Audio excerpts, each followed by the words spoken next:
What's going on, people? Sean here. Good to see you. So, out here on the road, I've had the opportunity to do a lot of thinking in these 16 months since I quit playing covers, which was the best thing I ever did, by the way.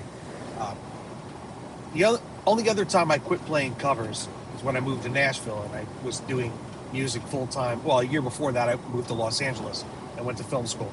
Those were incredibly creative periods of my life. Those were incredibly happy periods of my life. What do they have in common? I wasn't playing cover music. Uh, this period's been a creative, just renaissance for me as well. I've written about 100 songs. I'm playing constantly using my creative mind out here as I drive, and making, way better money than I ever did playing cover. So, you know, I was thinking about it, and you're only as good as a cover musician. You're only as good as the shittiest other musician or musicians that are playing the same gigs as you regularly. So in my case, you had people that couldn't sing on key, could barely play their instrument, had tracks and stuff trying to cover up.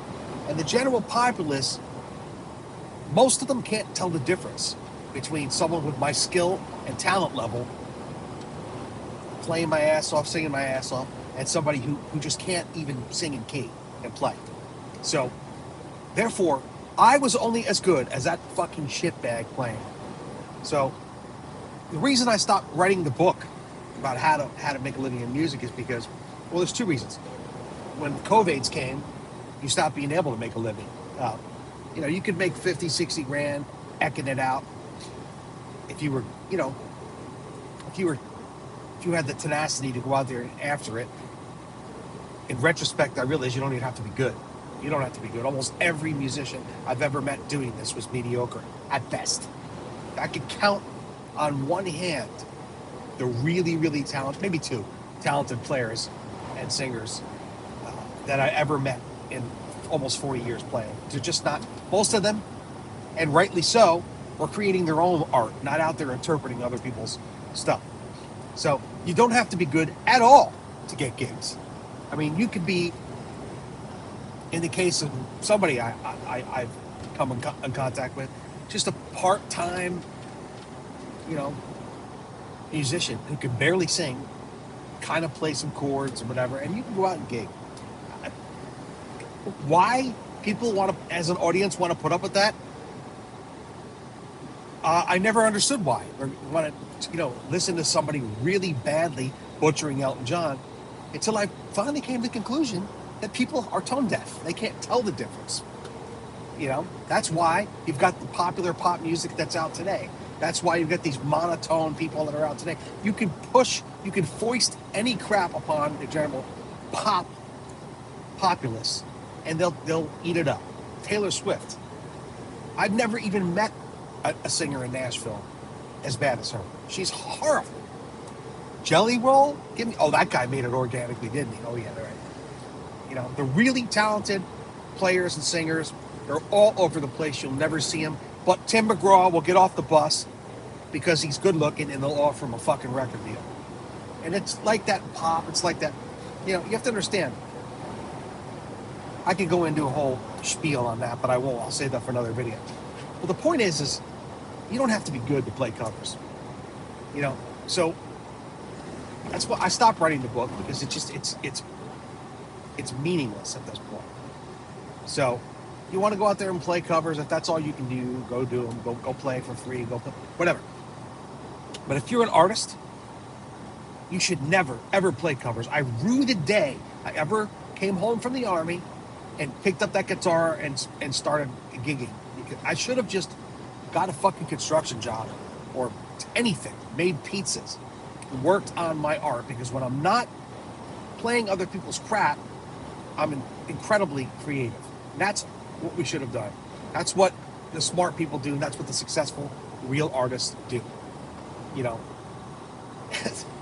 It's, it'd be like Leonardo da Vinci coming up, painting copies of other people's crap, or painting portraits in a mall.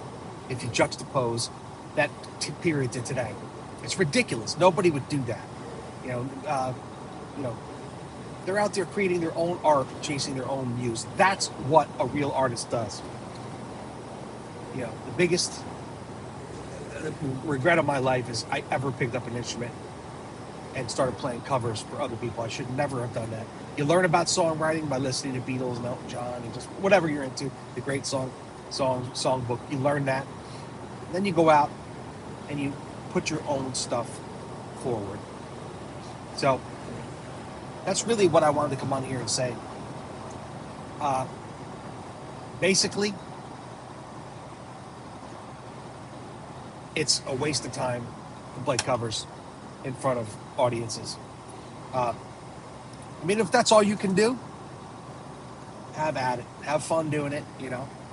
I'm sure you can get gigs wherever for beer or for $100 or whatever, but, you know, it stopped being worth it to me when cost of living went up 50% and 55 grand a year take home wasn't enough. It wasn't enough anymore. So, you know, basically that's when I started to just get out of it. Best thing I ever did was to quit playing cover music. It's just bullshit and it sucks. And just having a great time now, working on my own stuff and being my own artist, and that's what I'll do for the rest of my life, because that's what it's about ultimately. Art is about the joy you get out of creating.